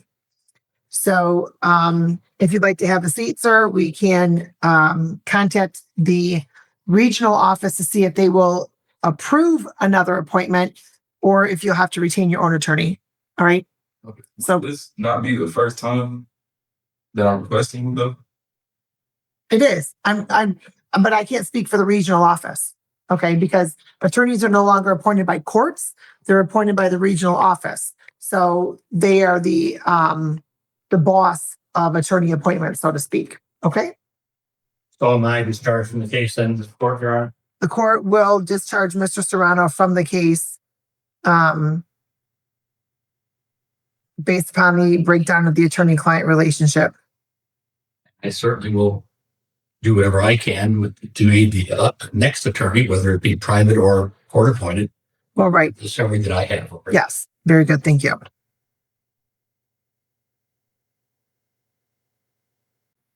So, sir, just have a seat. Just wait, and so then we can get you that information before we leave. Okay. Thank you. Thank you, Your Honor. Okay. Okay, this one's done. Terry, that one's done. Let's go on the record. The matter of the state of Michigan versus John Christmas II, 251330.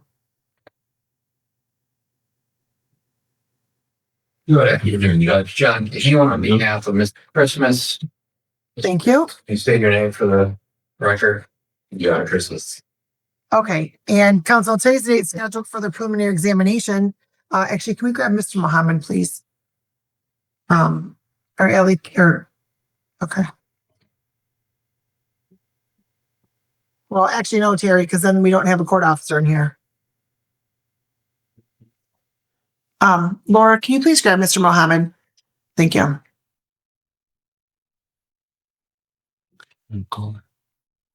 Well, one's probably sending something. Gordy's in the back. Yeah.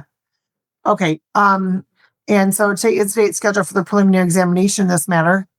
Yeah, definitely. I've had an opportunity to speak to Mr. Mohammed.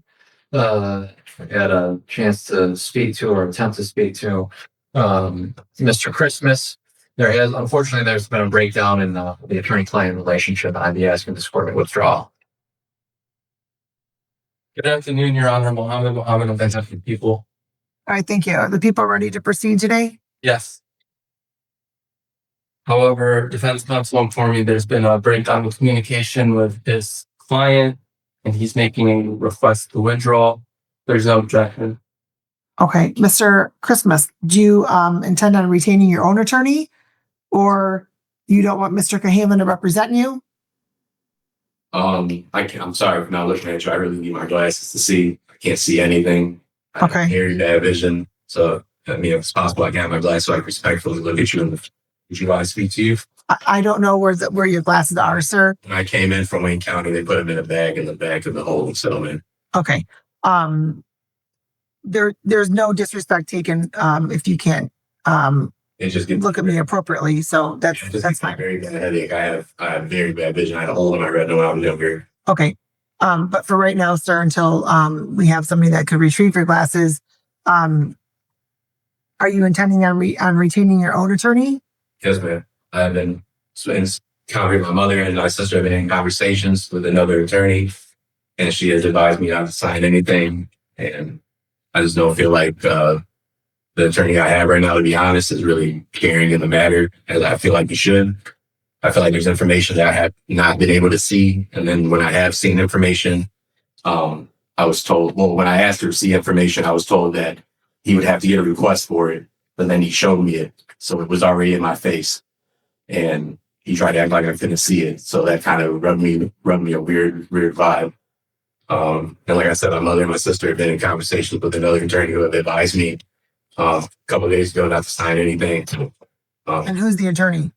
Christina Joseph Constantina. Okay. Is that attorney filing an appearance? I am going to be in conversation with her after this. She advised me not to sign anything. Okay. Mr. Cahalan, do you have any other responses? I mean, I don't know if the court wants me to go into detail. I think the court can ascertain from this exchange here that there's breakdown. And if Mr. Christmas said he's going to retain counsel, hopefully he does. And I'm asking the court to withdraw. I don't know if the court wants me to go into further detail. I have nothing to hide, Judge. If that's what you wanted to do, that's what you can do. I have nothing to hide. I have lied at all. That's not indicating anything relative to that. I'm saying I don't know if you want me to go into any detail without talking to the court.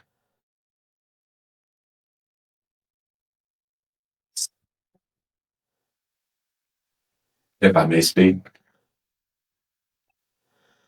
Yes, sir. I feel like during my arraignment, when I was in rear view, there were things that were said by the detective that were not in the paperwork that I saw.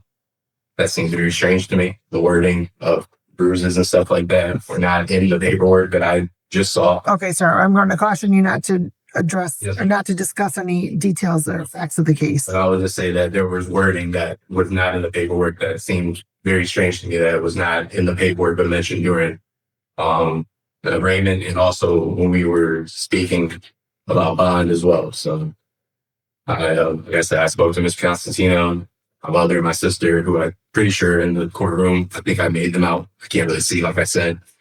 I've been advised not to sign anything. You plan on taking it to the circuit court, but like I said, I've been advised not to sign. Okay. All right. The court will grant defense counsel's request, or Mr. Christmas' mutual request, it appears.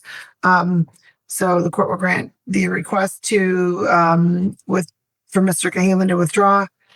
And, sir, I would just, so I'm going to process this for a new attorney to be appointed, until your attorney files an appearance. I just don't know how factual the information that I heard was. Like, I don't. Okay, we're kind of moved past that right now, Mr. Christmas. So, there will be a new attorney appointed until your attorney files an appearance. I will indicate that, so we'll set this for a new PCC. And I said the attorney actually has some time to look at my information because this gentleman next to me, we had arraignment, told me that he was tossing my information within an hour. If I may, Judge, I was spot appointed at his PCC last week. I wasn't. Sir, stop interrupting. Give the attorney an opportunity to respond. Okay. Wasn't involved in his arraignment, Judge. Correct. And Mr. Cahalan was spot appointed on September 18th because this appointed services division had not appointed an attorney. So Mr. Cahalan accepted a spot appointment. So that's how that occurred, sir. So yes, was it done quickly? Yes, it was. And also, just so you're aware, the court rules require that your probable cause conference to be held within 7 to 14 days of your arraignment, and then your probable cause to occur by the 21st day. I'm sorry, your preliminary exam to occur by the 21st day. So yes, it may seem as though it's moving pretty quickly, and that's because it is. It's required to move quickly, unless you are waiving time, which did not occur because you were in custody. So your attorney, on your behalf, did not waive time standards and had this exam scheduled for today. So just so you're aware, sir, that's how all that goes. So I will set this matter for another PCC on October 2nd, which is 1 week from today at 10:15 a.m. So if you are having retained counsel, sir, your retained counsel needs to file their appearance ASAP and make themselves available October 2nd at 10:15 a.m. That's fine. Bond and conditions are continued. We'll see you next week. Thank you, Judge. Thank you. Have a good day.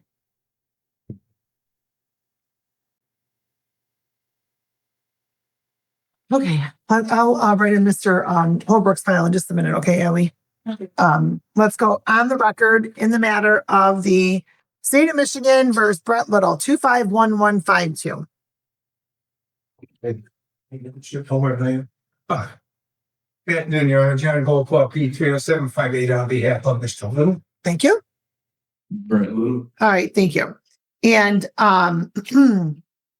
so just for procedural purposes for this record, Mr. Serrano was the attorney that was representing Mr. Little. There was a breakdown in the attorney-client relationship and communication. And therefore, the court did allow Mr. Serrano to withdraw from the case. And Mr. Goldpaw was the appointed attorney for today and is the appointed attorney for 4 of the 5 Thursdays in October. So the court provided the file to Mr. Goldpaw, and Mr. Goldpaw is now going to be representing you. And then Mr. Little, you and your attorney had opportunity to speak today, correct? Yes. Okay. And so Mr. Goldpaw? Yes, Your Honor. That is correct. And that's correct. I reviewed the file and I briefly reviewed the discovery. I spoke to the prosecutor. At this time, we're asking for an adjournment till the 16th of October for a pretrial. We're also requesting discovery. I have a discovery order that's been placed in the file. I do. And we do have that. Not to interrupt you, Mr. Serrano said he will work with whoever is the next attorney to get that discovery over to them. So I'm sure you can communicate with Mr. Serrano to get that as well. But I will sign it. I will, because I've also spoken to Mr. Mohammed.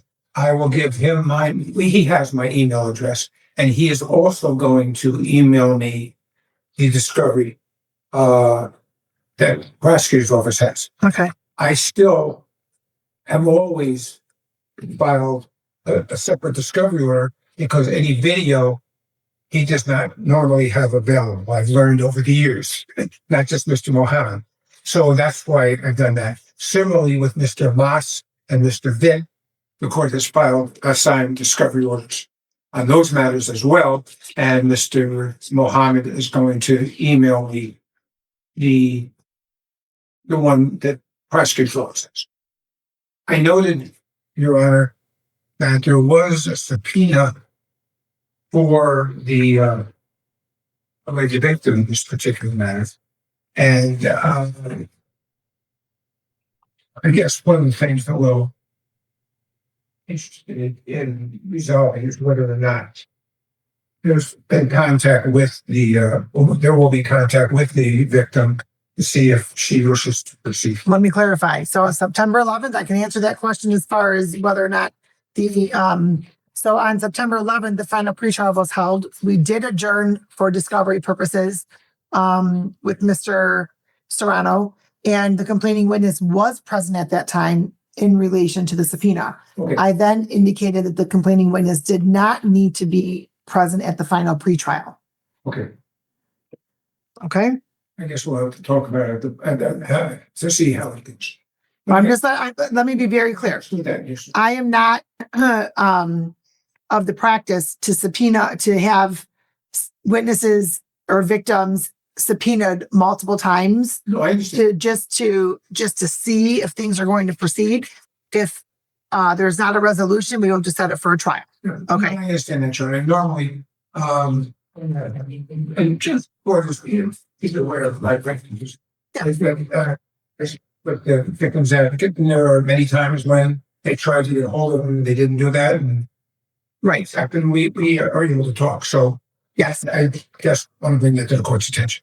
Right. I appreciate that. And so I just wanted to let you know my notes show that the complaining witness was present that day, and that the court ordered that she not have to be present today. I think I saw that in the file. Yes. When I looked at it, but when I talked to Mr. Mohammed, he wasn't sure about the subpoena and what was going on. So yes, I think that Mr. Mohammed was not here that day. I'm pretty sure. So I think there was a substitute attorney. And so then the court has signed the discovery order. And what time are you going to do it on October 16th? 10:15 a.m. Okay, bond and conditions are continued. And Mr. Little, remember, as I indicated before, if you're expecting a communication from Mr. Goldpaw and you don't receive it, reach out to Mr. Goldpaw. Got it? You have to take as much accountability and responsibility for your representation as your attorney. Okay. Just so you know, he provided me with his email address and the address where he is residing at this point in time. Also, I have provided him with my email address as well. Okay, perfect. And Your Honor, he did want me to ask you two things. One is continuation on the tether. This has become quite extensive. And really he's wondering if he can have that tether removed. There's also, I think you're going to ask me something about another time out of town, I think. Yeah. Yes, that's the second thing I wanted. I just wanted to say, I'm still currently homeless. I've been homeless since the end of June, and it's been very hard trying to maintain good tether and transportation back. It's been And why are you homeless, sir? where I was residing at, my uncle put me out the end of June because he was having relations with the victim that I found out about. He put me out. With Miss Henderson? Yes. Okay. And so, and you don't have any other family members around here, sir? No, my mother and brother stay in Chicago. They were out here for the weekend. Everything happened. Okay. Well, counsel, given that your client doesn't have any stable housing and whatnot, and the allegations that are in this matter, the court is not inclined to remove the tether. You can address that. We can readdress it October 16th. Yes. Yes. And yes, he has a trip planned to Chicago on the 24th and the 25th. Of October? October. That weekend, my nephew was turning 1. I haven't even met him yet. Oh, you did mention that. And I remember that. So I guess I just want to bring that to the court's attention. If he's still under, let me, bond and whatever we're doing. okay. I'm sure the court won't object. I'm not speaking for the court. But, So, what I will indicate is on October 16th, we will revisit that issue. And as long as there have not been any issues on bond, then, and there aren't any other, issues that the court becomes aware of, then there will likely not be an issue with you traveling in Chicago. Okay? thank you very much, Your Honor. Just All right. bring that to your attention. All right. Thank you very much. Have a good day. Off the record, have a good day, and you're all set to leave, sir. Okay. All right. Have a good day. You're welcome. Off the record.